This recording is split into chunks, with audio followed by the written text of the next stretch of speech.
Bismillahirrahmanirrahim. Assalamu alaikum, dear students. Hope you all are fine. So students, the topic which we are going to study today, that is the vocabulary and the grammar portion of unit 15, A Long Walk Home, written by Jason Beccaro. So students, सबसे पहले take out page 134.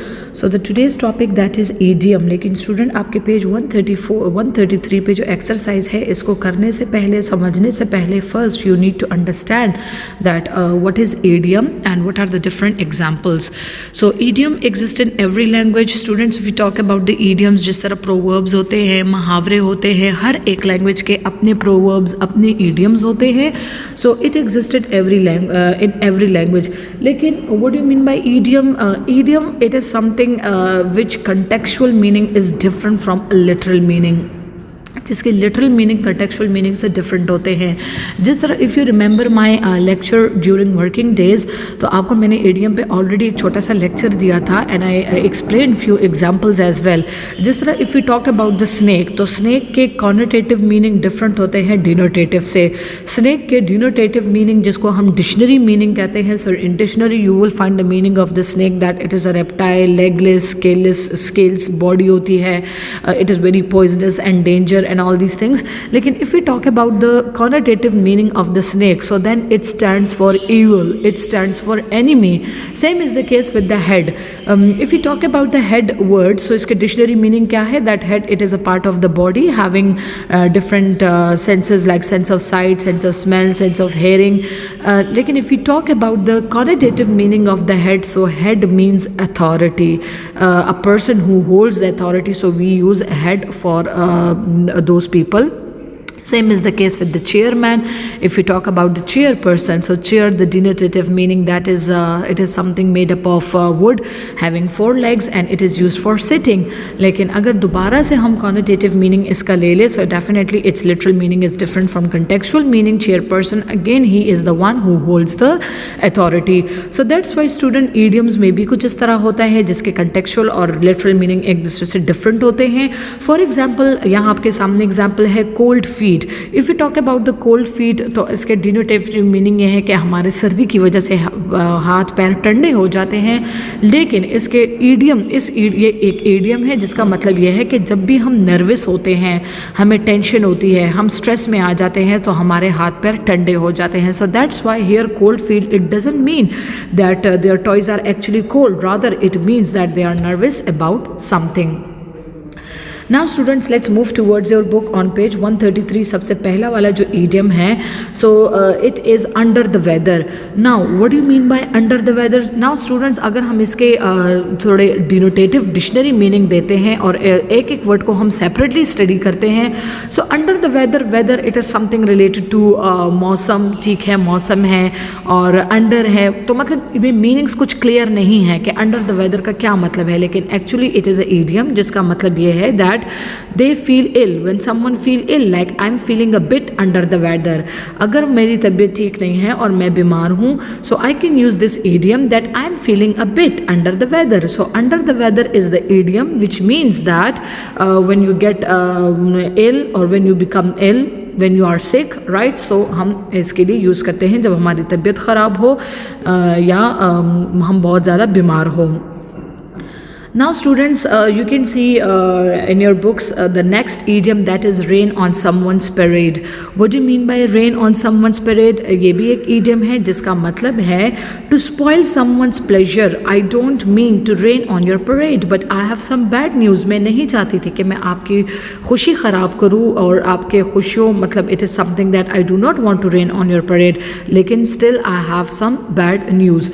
So to rain on someone's parade का मतलब है कि एकदम किसी का वो जो खुशी वाला मूड होता है उसको एकदम चेंज करना, उनको मतलब ऐसी ख़बर सुनाना या कोई ऐसी चीज़ के बारे में सुनना कि आपका मूड एकदम चेंज हो जाए.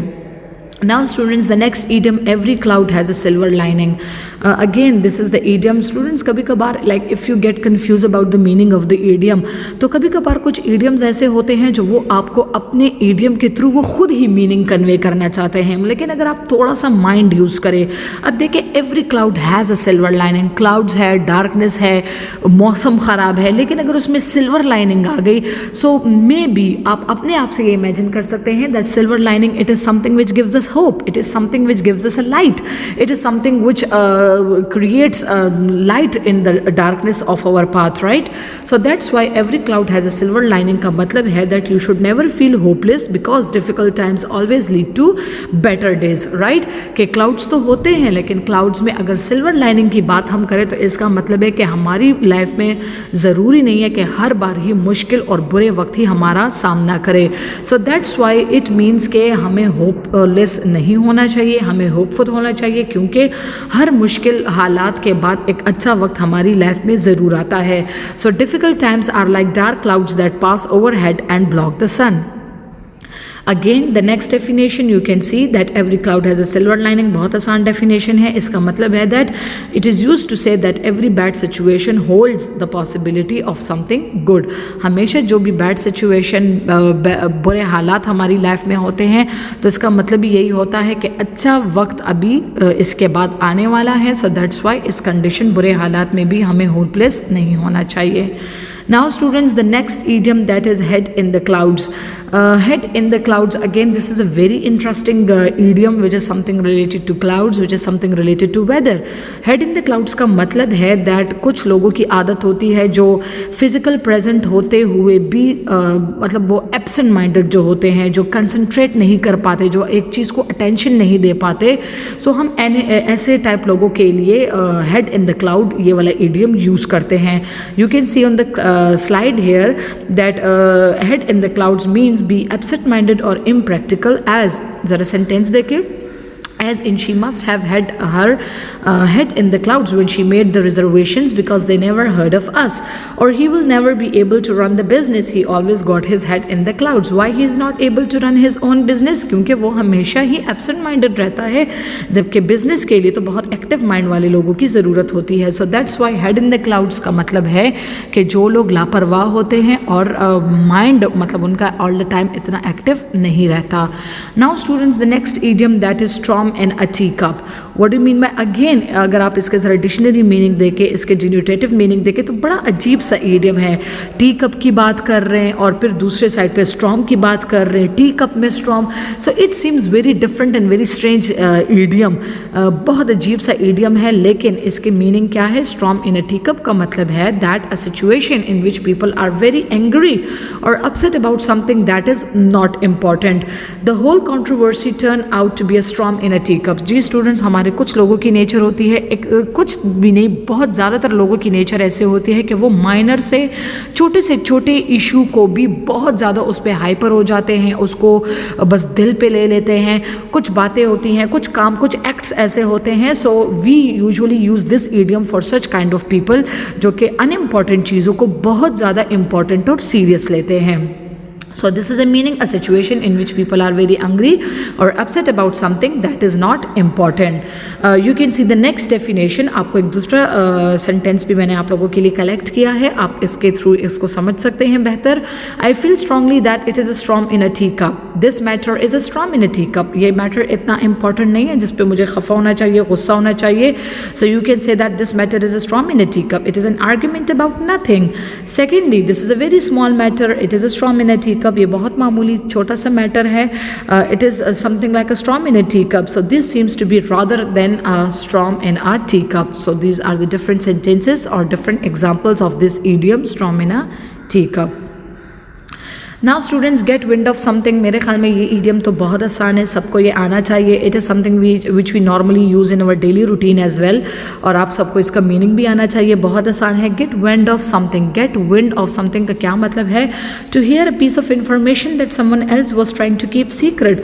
कोई ऐसे इन्फॉर्मेशन आप तक मिलती है, आपके कानों को एक ऐसी खबर मिलती है जो दूसरे लोग आपसे छुपाना चाहते हैं, जो दूसरे लोगों के लिए वो सीक्रेट होता है. लेकिन अनफॉर्चुनेटली कुछ लोगों का जब वो सीक्रेट आउट हो जाता है और वो बात एक से दूसरे, दूसरे से तीसरे, तीसरे से चौथे तक पहुंच जाती है, तो इसका मतलब है that it is something to get a wind of. So to hear a piece of information that someone else was trying to keep secret, I don't want my colleagues to get wind of the fact that I am leaving. मैं नहीं चाहती कि मेरे colleagues को इस बात की भी खबर कानों तक पहुंचे कि मैं why I am leaving this job.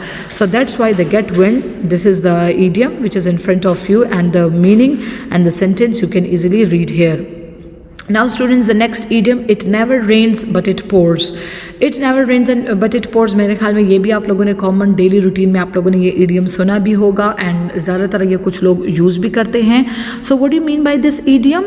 इसकी डेफिनेशन ज़रा देखें. It is used to say that when something bad happens, other bad things usually happen at the same time. मतलब whenever something is going wrong with you, और उसी वक्त एक दूसरा बुरा काम भी वो हो जाता है. हम कहते हैं ना हमारी किस्मत ही ख़राब है, जब एक बुराई हो रही है, कोई बुरा काम हो रहा है, तो साथ साथ में 2 या 3 और भी हमें टेंशन मिलते हैं, और भी मसले मसाइल हमारे पैदा हो जाते हैं. So that's why it never rains but it pours का मतलब है कि व्हेन समथिंग बैड हैपन्स, कोई बुरा काम हो रहा है, कोई इस तरह हादसा हो गया, तो साथ साथ में और चीज़ें भी हमारी बिगड़ जाती हैं. जिस तरह you can see the example, the team not only lost the game but 3 of its best player were injured. मतलब अब ये आपका एग्जाम्पल है it never rains but it pours के एक टीम ने ना सिर्फ वो लोग मैच हारे, बल्कि मैच हारने के साथ साथ उनके 3 बेस्ट प्लेयर भी इंजर्ड हो गए. मतलब एक तो वो हो गया उनके साथ, मतलब बुरा हो गया था, right, they didn't von that match, लेकिन साथ साथ में उनको दूसरा लॉस भी हुआ, जबकि उनके टीम जो मेंबर्स थे वो भी इंजर्ड हुए. So that's why its mean is like this, that it never rains but it pours. So this was the meaning of this idiom. Now students, under a cloud, इससे पहले वाला idiom हमने पढ़ा था under a weather, right? This is the under a cloud. Under a cloud का क्या मतलब है? If someone is under a cloud, people have a poor opinion of them because of something they have done. Under a cloud idiom का मतलब ये है कि जब किसी का बुरा ओपिनियन होता है दूसरों के बारे में, और वो भी बुरा ओपिनियन तब होता है जब उन्होंने कोई ऐसे वैसे मिस्टेक की हो, कोई ऐसे वैसे बुरा काम किया हो. किस तरह? For example, the military are under a cloud for killing civilians while breaking up a demonstration. It's civilians. The military are under a cloud for killing civilians while breaking up a demonstration. So see full entry, dictionary entry for the cloud, kick word for challenge. Yes students, definitely if you will find and search the meaning of the cloud in your dictionary, so you will find something else. जबकि यहाँ पे under a cloud idiom का यही मतलब है. Then when you do not like someone or you hate someone, or and when you give the poor opinion about someone, किसी बुरे काम की वजह से या उनकी किसी गलती की वजह से, right? So the sentence is in front of you. Now यहाँ पे आपके लिए मैंने डिक्शनरी भी एक पिक्चर कैप्चर किया हुआ है कि अंडर अ क्लाउड का क्या मतलब है. If someone is under a cloud, people have a poor opinion of them because of something they have done. Hot under the collar. Now students, the next idiom hot under the collar का क्या मतलब है? When you feel embarrassed और angry about something. When I suggest he was mistaken, he got rather hot under the collar. मतलब जब आपको अपनी गलती का पता चलता है तो आप the way we become very hyper, the way we become very angry, और एंगर और गुस्से के साथ साथ जब हमें एम्बेरसमेंट भी होती है. कुछ लोगों की आदत होती है वो इतनी आसानी से अपनी मिस्टेक, अपनी गलती नहीं मानते, लेकिन कुछ लोग ऐसे होते हैं जो हैप्पीली अपनी मिस्टेक मान लेते हैं. लेकिन हमारे पास थर्ड कैटेगरी भी ऐसे हैं कि कुछ लोग एक तो गलती नहीं मानते, और ऊपर से वो फिर गलती ना मानने की वजह से एम्बेरसमेंट फील करते हैं लेकिन शो नहीं करते. So that's why normally we use this kind of idiom for such kind of people, hot under the collar.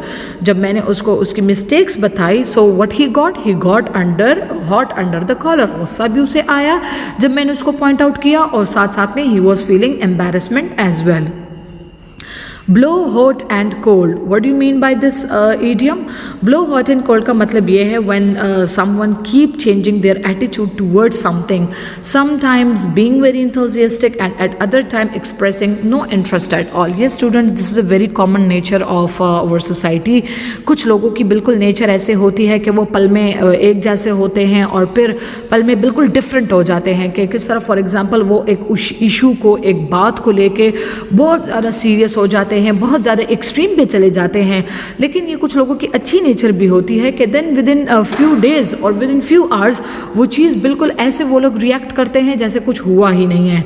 लेकिन यहाँ पे इसका मतलब ये है कि ब्लोज हॉट एंड कोल्ड हम उन लोगों के लिए यूज़ करते हैं कि कभी कभार एक इशू को, एक बात को लेके जब आप बहुत हद से ज़्यादा एंथुसियास्टिक बन जाते हैं, लेकिन बिल्कुल उसी वक्त और कुछ अरसे बाद then you expressing no interest at all. इस इडियम का बहुत बेस्ट सेंटेंस एग्जाम्पल आपके सामने है।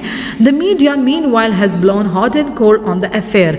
जिस तरह आपने मीडिया न्यूज़ चैनल डिफरेंट देखे होंगे, जब वो एक दफ़ा एक मैटर को पकड़ लेते हैं, एक हेडलाइन को पकड़ लेते हैं या एक न्यूज़ को इस तरह कैच कर लेते हैं, तो फिर हर एक चैनल पे वो न्यूज़ बार बार 24 आवर्स चलते रहते हैं और बिल्कुल एंड मतलब 1 या 2 दिन बाद वो न्यूज़, वो बात बिल्कुल ख़त्म हो जाती है। So that's why this idiom, ऐसे इडियम हम यूज़ करते हैं, blow hot and cold, we use for such kind of things. The next idiom, make heavy weather of something. Make heavy, again this is related to the weather. ये सारे idioms आप लोगों को book में इसलिए cloud और weather से connected है। हालांकि students you are having unlimited idioms, लेकिन आपकी बुक में जो unlimited, ये जो limited idioms दिए हैं, तो ये weather से सारे related क्यों हैं, ताकि फिर आप लोग इनके बीच confuse ना रहे। अब जिस तरह head in the cloud, under a weather, right, make heavy weather of something, तो सारे idiom एक जैसे हैं, लेकिन definitely they are quite different from each other when we talk about its meaning. So make heavy weather of something, इस idiom का क्या मतलब है? When you treat something in a way that makes it seem more important or difficult than it really, मतलब एक चीज़ को ऐसे treat करना या किसी को ऐसे ट्रीट करना जो कि एक चीज़ इतना ज़्यादा इम्पॉर्टेंट ना हो, लेकिन आपका जो रिएक्शन है और आपके वो जो एक्ट्स हैं उसको बहुत हद से ज़्यादा सीरियस में कन्वर्ट कर दे। किस तरह? जिस तरह बेस्ट एग्जाम्पल आपका ये है that an actor who makes heavy weather of what should be a simple scene, कि एक सिंपल सीन है लेकिन एक्टर्स उस पे ऐसी एक्टिंग करते हैं कि वो जो सीन होता है, वो जो ड्रामा होता है, तो वो उस चीज़ को इस तरह एक्ट करते हैं जैसे बिल्कुल ये सीरियस एक्टिंग कर रहे हैं। हालांकि वो एक्टिंग होती है something which is based on artificiality, right, लेकिन वो उसको बहुत ज़्यादा एग्जेजरेट करते हैं जिसकी वजह से वो चीज़ हमें बिल्कुल सीरियस लगती है। Now student, the last idiom in your book, any pot in a storm. What do you mean by any pot in a storm? It is used to say that a person will use anyone or anything for comfort.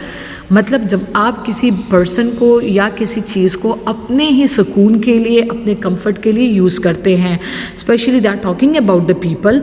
इसका best example आपके सामने है। When in a bad situation I know she is lonely but I can't believe she is going out with that guy. मुझे पता है कि वो इस वक्त अकेली है, खफा है, लेकिन मैं इस बात पे यकीन नहीं कर सकती कि वो एक ऐसे बंदे को कंपनी दे रही है जो कि well you know what they say any port in a storm, कि ऐसे बंदे के साथ उसकी कंपनी है जैसे कि any port in a storm, मतलब ही और she they are just using them for their comfort और फॉर देयर हेल्प, सिर्फ अपने फ़ायदे के लिए उस बंदे को यूज़ कर रहे हैं। So now students, this was the end of today's lecture. Hope that lecture आप लोगों को clear है। और now students, with the help of this lecture, what you have to do that on your page 133 you are given 12 statement। तो 12 statement को आपने गौर से पढ़ना है, समझना है, और इन सारे idioms को you have to fix the accurate and the correct idiom in each and every sentence according to its meaning. So hope that today's lecture is clear to you. If you have any kind of question, you may ask me. So till next lecture, take care and Allah Hafiz.